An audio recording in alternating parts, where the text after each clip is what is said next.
روبینہ منصوری کہتی ہیں میرے والد صاحب گھر پہ نماز پڑھتے ہیں عورتوں کی طرح، میں نے انہیں کہا ہے کہ مردوں اور لڑکوں پر واجب ہے مسجد میں جماعت کے ساتھ نماز پڑھنا، لیکن وہ نہیں سمجھتے۔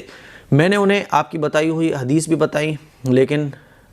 حضور کے سخت ارشادات ہیں، جو مرد لوگ مسجدوں کو ویران کر کے گھر پہ نماز پڑھتے ہیں، حضور کا دل چاہتا ہے کہ وہ ان کے گھر پر جا کے آگ لگا دیں۔ میں بہت پریشان ہوں بھائی جان، کچھ بول دیجئے میرے والد صاحب کے لیے۔ دیکھیے پہلی بات تو یہ آپ ڈائریکٹ والد صاحب سے بولیں گی پاپا مسجد میں جا کے نماز پڑھا کرو، اس پر میں بہت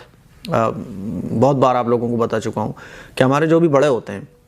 ان سے بات کرنے کا انداز ہمارا الگ ہونا چاہیے، اور جو ہمارے چھوٹے ہوتے ہیں ان سے بات کرنے کا انداز الگ ہونا چاہیے، ہمارے جو برابر کے ہوتے ہیں ان سے ہمارا انداز الگ ہونا چاہیے۔ آپ بڑوں پر جب برابر والوں کا درجہ اپلائی کریں گی تو ظاہر ہے وہ چیز نصیحت والی نہیں ہو سکتی، بلکہ آپ ہی کی قدر کم ہوگی۔ آپ کے والد صاحب ہیں، ادب کے ساتھ آپ ان سے یہ نہ کہیں کہ والد صاحب مسجد میں نماز پڑھو، یہ گرا گزرتا ہے، وہ بڑے ہیں، آپ کے والد صاحب ہیں۔ آپ ان سے یہ بالکل نہ کہیں کہ والد صاحب آپ مسجد میں نماز پڑھو جا کے، گھر پہ نماز نہیں پڑھنا چاہیے، بتاؤ کتنا بڑا گناہ ہے اور آپ گھر پہ نماز پڑھتے رہتے ہو۔ ایسے آپ کہیں گی تو اس سے بڑا اپنی توہین سمجھتا ہے، اور یہ ادب کے بھی خلاف ہے، کیونکہ ہر ایک سے بات کرنے کا ایک سلیقہ ہوتا ہے۔ اب آپ کو کرنا کیا ہے، آپ کو بس حضور کی احادیث سنانی ہے، بس آپ کو سنانی ہے، کہنا نہیں ہے کہ مسجد میں جا کے پڑھو۔ مثال کے طور پہ آپ کے والد صاحب کبھی بیٹھے ہوئے ہیں تو آپ بتا دیں کہ کوئی بیان ہے کسی عالم صاحب کا، وہ لگا کے سنائے، والد صاحب دیکھو کتنی اچھی بات یہ بتا رہے ہیں۔ یہ بالکل ڈائریکٹ نہ کہیں، انڈائریکٹ کہیں، ٹھیک ہے؟ اور اللہ سے دعا کریں، نو پرابلم۔ پھر بھی وہ نہیں جاتے ہیں تو زیادہ نہ کہیں، ٹھیک ہے؟ بس آپ کا کام ہے حدیثوں کو سنانا، ان کو صحیح بات بتانا ہے نا، تو انشاءاللہ وہ ایک دن آئے گا کہ بات ان کے دل پہ اثر کرے گی۔ اور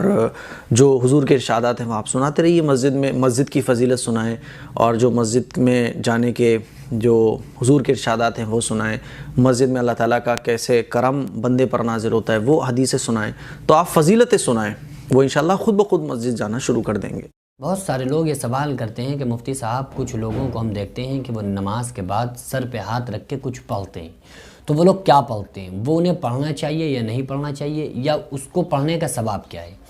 تو دیکھیے جو لوگ فرض نماز کے بعد یا پوری نماز مکمل ہونے کے بعد سر پہ ہاتھ رکھ کے پڑھتے ہیں، اس کے تعلق سے ایک بات سمجھ لیں، فرض نماز کے بعد تو جو حدیث سے ایک دعا ثابت ہے، اللہم انت السلام و منک السلام، یہ پوری دعا یوٹیوب پر میں کئی بار بتا چکا ہوں، آپ لوگ دیکھ لیں، وہ دعا پڑھنا سنت ہے۔ اور اگر کوئی انسان اس کے بعد بھی پڑھنا چاہتا ہے تو وہ پھر بزرگوں کے کچھ معمولات ہیں، کچھ عمل ہیں جن کو لوگ پڑھتے ہیں، الگ الگ چیزیں پڑھتے ہیں۔ کچھ لوگ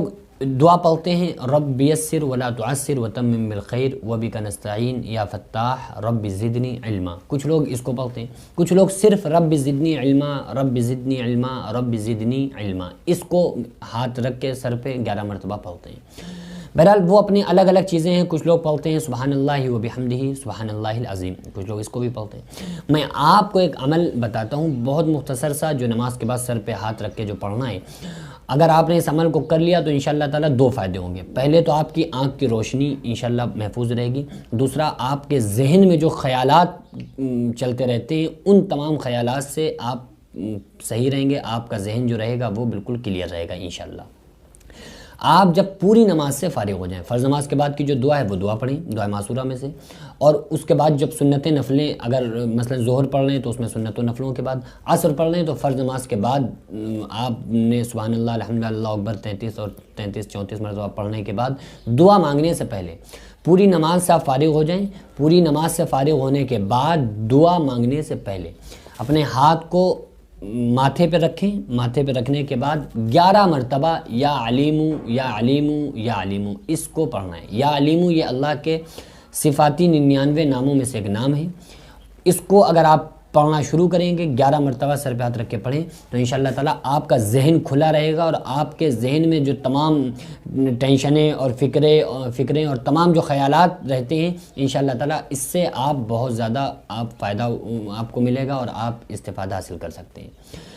دوسری دعا آپ اپنے آنکھوں کے اوپر ہاتھ رکھ کے یا نورو یا نورو یا نورو اس کو 11 مرتبہ پڑھیں تو انشاءاللہ آنکھوں کی بینائی آپ کی محفوظ رہے گی۔ میں بہت چھوٹے چھوٹے سے آپ کو عمل بتاتا ہوں، مختصر سے، اگر آپ لوگ اس کو اپنی زندگی میں لے آئیں تو انشاءاللہ تعالیٰ